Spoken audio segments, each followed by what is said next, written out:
Mireu pel cel. Tot això és senyal de pau, d'amistat. Explorem és l'únic animalet que no fa mal a ningú.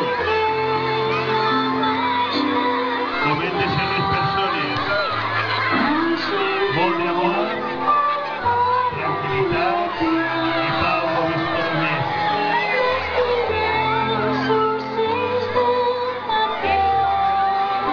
A veure, que si volen, a veure un poquet.